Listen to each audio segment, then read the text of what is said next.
flow. We know when niggas flow when we deal with them in the streets. We know when the niggas flow. Like, we understand that they flow. Yo, face. Yo, your face, please. With sugar on top.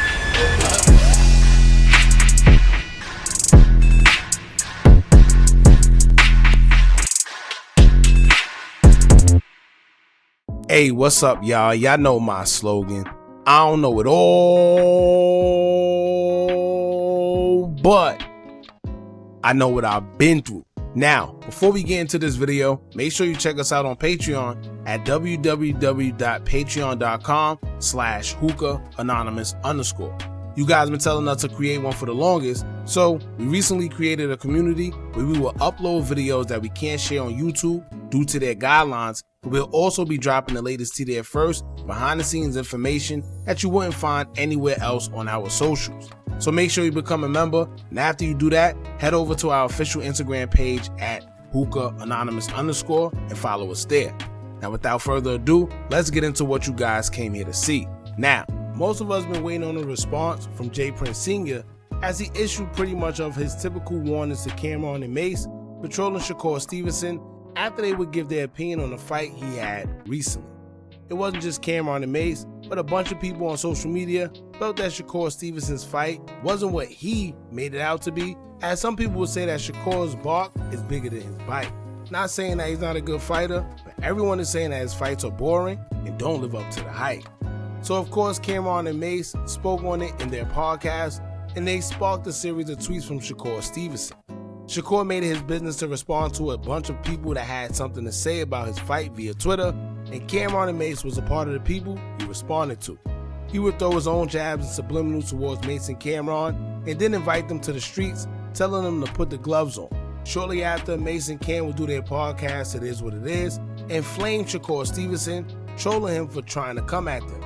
Now, for y'all that don't know Cam, he's definitely been the type of artist where this is something that he does.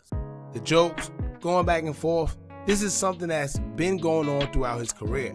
We've seen it when he used to beef with his co-host Mase himself, or when he used to get into it with Jim Jones, or even when he had the back and forth with 50 Cent.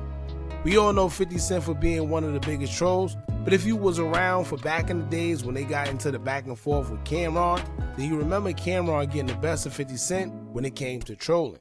However, this time around, Mase and Camron will find themselves in the midst of J Prince.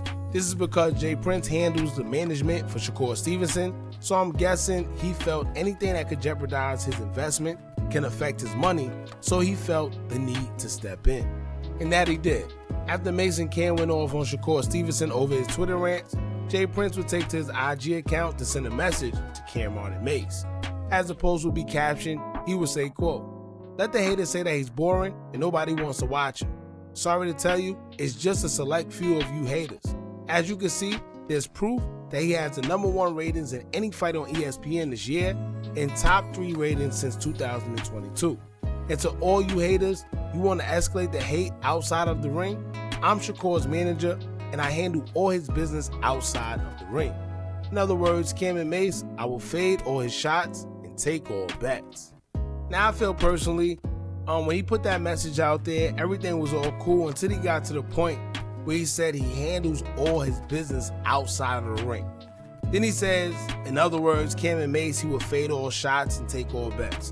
Nobody know what that means, including Cam and Mase, but I think that's the part where they kind of feel disrespected, so they went off on him too. You gotta remember, when you say, outside of the ring, you take care of all business and, he's taking all shots and fading all bets or whatever he said, at the end of the day, it sounds like you're talking down on him. It sounds like it goes from being on jokes and, friendly or social media-ish to now it's going to the streets and you taking it somewhere else. And I think that's where Camron and Mase took it after that. Now, although J Prince has been labeled as a boogeyman of hip-hop, this didn't stop Cam or Mase from doing what they usually do when it comes to journalism.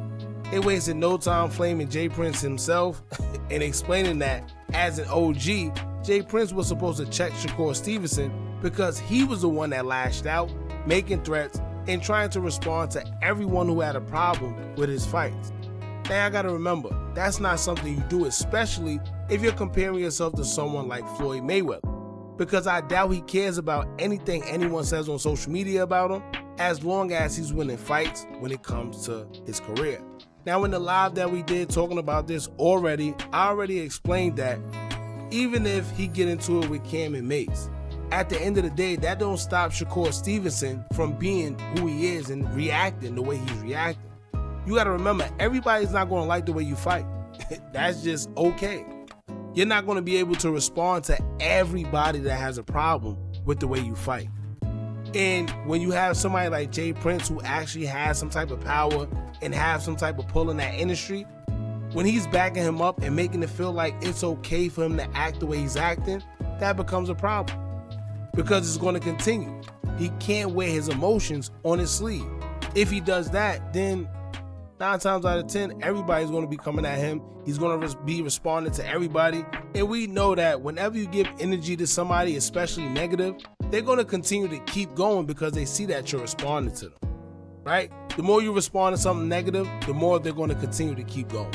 Simple as that. And if they continue to back him up, what's going to happen is he's going to have a long career. And let's just say if he lose at least once, it's going to be hard for him because he's not going to be able to take it. He won, and he's already responding to people that's not liking how he fight. So imagine if he lost, right? It's going to be a long day. But like I said, hopefully he's okay within himself and he doesn't lash out. But as long as he have people there backing up his behavior, knowing that he's wrong, it's going to be a problem. And it might get out of hand in the long run. Who knows? With that being said, everything was kind of left alone and everyone has been waiting for Jay Prince to see what he had to say. But instead, his son, Jay Prince Jr., is kind of speaking up about it. Now, Jay Prince Jr. took to his IG story with a subliminal message where he didn't drop names, but I think we all kind of understood who and what he was referring to because it was random. Y'all check this out. You me up, right? Because you try to glorify bull, like you try to glorify soft, try to glorify is that ain't that it's flawed. We know when it's flawed when we deal with them in the streets. We know when it's flawed. Like we understand that they flawed. We don't capitalize off their flawedness though, because we'll capitalize off real shit. We ain't gonna capitalize off being flawed, weak as hell. We understand what weak as hell. Then he a street, call himself a street. He could be a street, but he's still weak as hell.